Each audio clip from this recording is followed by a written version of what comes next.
E o assunto de hoje do TV Atende é o aumento dos medicamentos. No início do mês de abril, o governo estabeleceu um aumento, um repasse de 12,5%, que é o valor máximo para os medicamentos. Nós estamos recebendo a farmacêutica Beatriz Selegatti para falar conosco sobre esse reajuste, não é, nos remédios. Isso mesmo. Beatriz, como que é feito esse cálculo? Chegar a 12,5%, mais inclusive do que a inflação.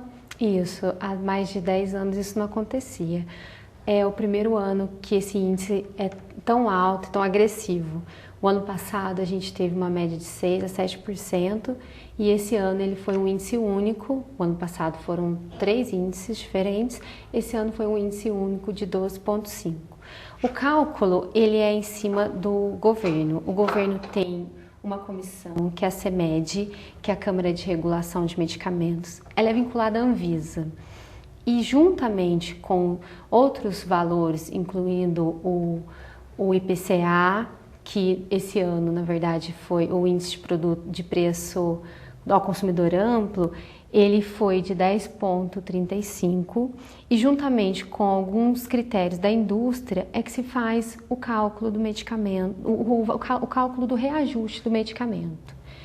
Dentro desses fatores da indústria, a gente vê, primeiro, a produtividade, que esse ano foi considerada negativa dentro da indústria. A mão de obra utilizada, ela foi o que foi produzido foi menor do que do ano passado. A alta do dólar, que a nossa matéria-prima, ela tem 95% de importação para poder fabricar o medicamento.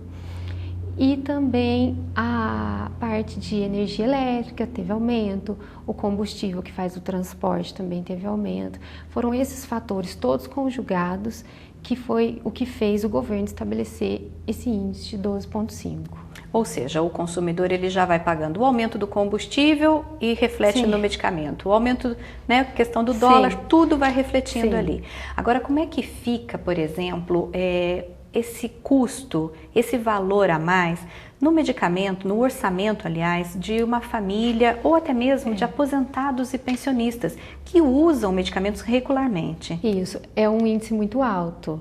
Apesar de que a concorrência hoje, tanto dos laboratórios como da farmácia, talvez faça com que esse índice seja um pouco menor quando ele chega no consumidor. Mas ele não deixa de ser um índice muito grande se for pensado que hoje em dia, um aposentado tem uma média de 6 a 10% de gasto do seu salário mínimo com medicamentos. Então, numa casa onde tem um aposentado que ganha aí seu salário mínimo, R$200, R$250 fica dentro da faixa de medicamentos. Acaba tendo que a família ajudar muitas vezes, ou então recorrer para outros tipos de ajuda para estar tentando diminuir, né, esse valor tão agressivo. Agora, existe forma para economizar na compra de remédio? Existem algumas coisas que facilitam que esse aumento seja um pouco mais discreto.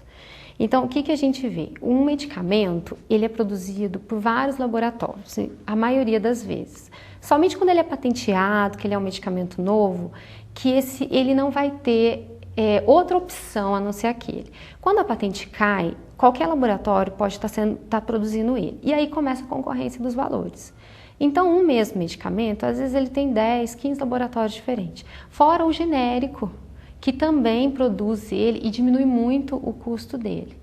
Outra maneira também é que as farmácias em si acabam tendo concorrência de valores. Então, entre uma farmácia e outra, você pode encontrar valores diferentes do mesmo produto e às vezes até do mesmo laboratório. Tem que pesquisar, tem que perguntar para o farmacêutico, tem que falar com o médico se ele pode auxiliar em indicar um medicamento mais barato.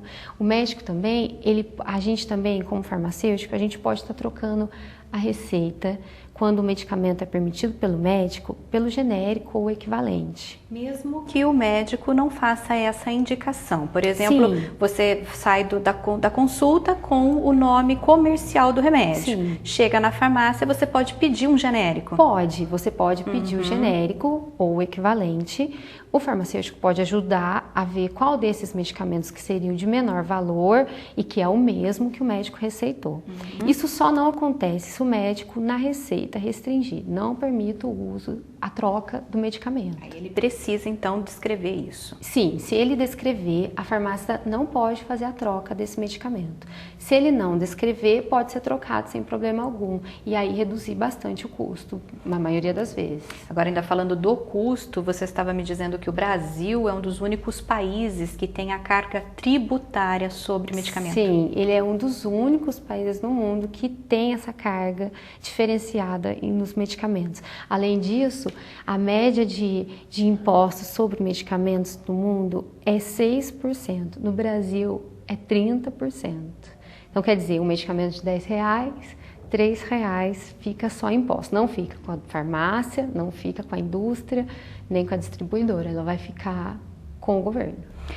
Beatriz, existem também o programa, né? Existe o programa de farmácia popular. Havia uma indicação do governo de restringir, reduzir ou até mesmo acabar com o programa. Ele ainda existe? Não, assim, por enquanto nada foi declarado em lei, porque a farmácia popular ela é baseada em leis. Para que isso aconteça, tem que surgir uma lei e essa lei bloquear esses produtos da farmácia popular. No momento isso não está acontecendo. A farmácia popular hoje tem vários produtos, alguns são de graça, outros são valores simbólicos, outros têm um desconto, mas na verdade todos facilitam a compra desses tipos de medicamentos que se encontram dentro do programa da farmácia popular.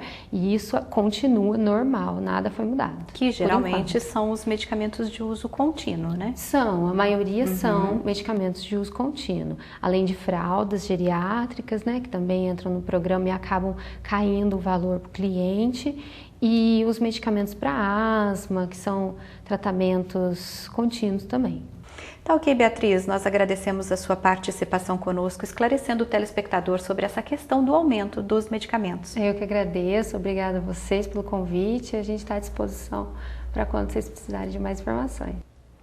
E nós encerramos mais uma edição do Telejornal Integração. Outras notícias você pode conferir no nosso site, no site da TV Andradas e também na nossa página no Facebook.